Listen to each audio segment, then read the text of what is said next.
Assalamualaikum warahmatullahi wabarakatuh. Perkenalkan, saya Vina Olivia Handayani, NIM 2104227.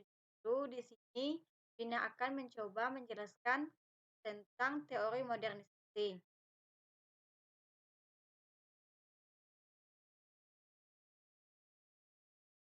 Konsep dasar teori modernisasi.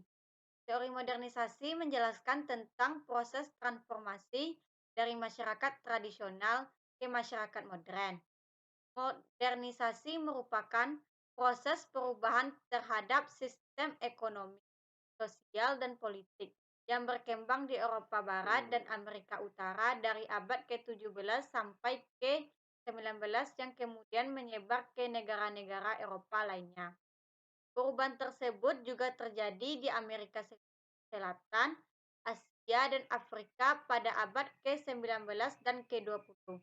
Teori modernisasi fokus pada cara masyarakat pramodern menjadi modern melalui proses pertumbuhan ekonomi dan perubahan struktur sosial, politik, dan budaya. Masyarakat modern adalah masyarakat industri. Oleh karena itu, hal pertama yang harus dilakukan untuk memodernkan masyarakat adalah dengan industrialisasi. Sejarah teori modernisasi. Teori modernisasi berkembang dalam 3 fase. Fase pertama yaitu pada tahun 1950-an dan 1960-an. Fase kedua yaitu 1970-an dan 1980-an. Fase ketiga yaitu 1990-an. Teori modernisasi lahir sebagai sejarah tiga peristiwa penting dunia setelah Perang Dunia II, yaitu munculnya Amerika Serikat sebagai kekuatan dominan dunia, perluasan gerakan komunis sedunia di mana Uni Soviet mampu memperluas pengaruh politiknya ke Eropa Timur dan Asia, serta lahirnya negara-negara merdeka baru di Asia, Afrika, dan Amerika. Teori evaluasi menggambarkan perkembangan masyarakat dalam dua hal. Pertama, teori evaluasi menganggap bahwa perubahan sosial merupakan gerakan searah seperti garis lurus. Teori fungsionalisme tidak lepas dari pemikiran Talcott Parsons yang memandang masyarakat seperti organ tubuh manusia. Pemikir klasik teori modernisasi. 1. Menurut Niels Melzer, modernisasi akan selalu melibatkan konsep diferensiasi struktural. Yang kedua, Walt Whitman Rostow menyatakan bahwa ada 5 tahapan pembangunan ekonomi, yaitu masyarakat tradisional, persiapan, tinggal landas menuju kematangan, dan konsumsi massa. Namun, masalah yang dihadapi negara dunia ketiga adalah bagaimana memperoleh sumber daya yang diperlukan, khususnya sumber daya modal untuk mencapai tingkat investasi produktif yang tinggi. Yang ketiga, menurut James Coleman, modernisasi politik merujuk pada proses diferensiasi struktur politik dan sekularisasi budaya politik yang mengarah pada etos keadilan. Tahapan modernisasi Walt Whitman Rostow. 1. Masyarakat tradisional. Tahapan ini ditandai dengan kegiatan bertani dan barter. Yang kedua, persiapan untuk tinggal landas. Tahapan ini ditandai dengan adanya spesialisasi, produksi barang, dan perdagangan. Yang ketiga, tinggal landas. Pada tahapan ini terjadi peningkatan industrialisasi dan ekonomi beralih dari pertanian ke manufaktur. Yang keempat, menuju kematangan. Pada tahap ini terjadi diversifikasi ekonomi ke daerah baru dan sedikit ketergantungan pada impor. Yang kelima, konsumsi massa. Pada tahap ini, ekonomi menuju konsumsi massa dan pelayanan di sektor jasa semakin mendominasi. Asumsi teori modernisasi. Terdapat 2 asumsi dalam teori modernisasi. Pertama, teori modernisasi berasal dari konsep-konsep metafora yang diturunkan dari teori evolusi.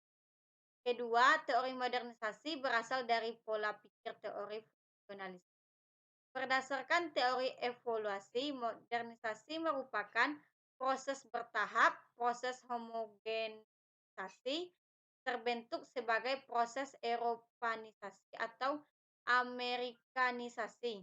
Proses yang tidak bergerak mundur, perubahan, progresif, dan memerlukan waktu panjang. Teori modernisasi mampu menurunkan berbagai implikasi kebijakan pembangunan yang perlu diikuti negara dunia ketiga dalam memodernkan dirinya. Pertama, teori modernisasi secara implisit memberikan kebenaran hubungan kekuatan yang bertolak belakang antara masyarakat tradisional dan modern. Yang kedua, teori modernisasi menilai ideologi komunis sebagai ancaman pembangunan negara dunia ketiga. Yang ketiga, teori modernisasi mampu memberikan legitimasi tentang perlunya bantuan asing khususnya dari Amerika Serikat.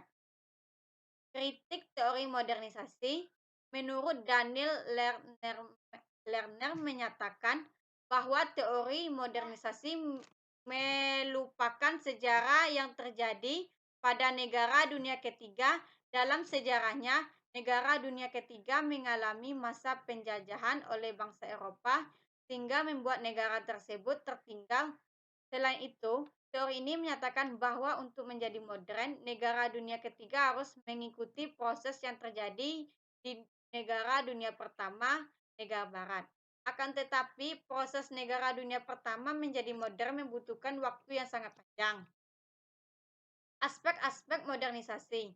Menurut Kumar dalam Tomka 2007, 85 sampai 86 menyebutkan beberapa ciri-ciri modernisasi, yaitu yang pertama, individualisme John Nisbet dan Pascal Aburdan tahun 1990 membicarakan kemenangan individual sebagai ciri utama era modern.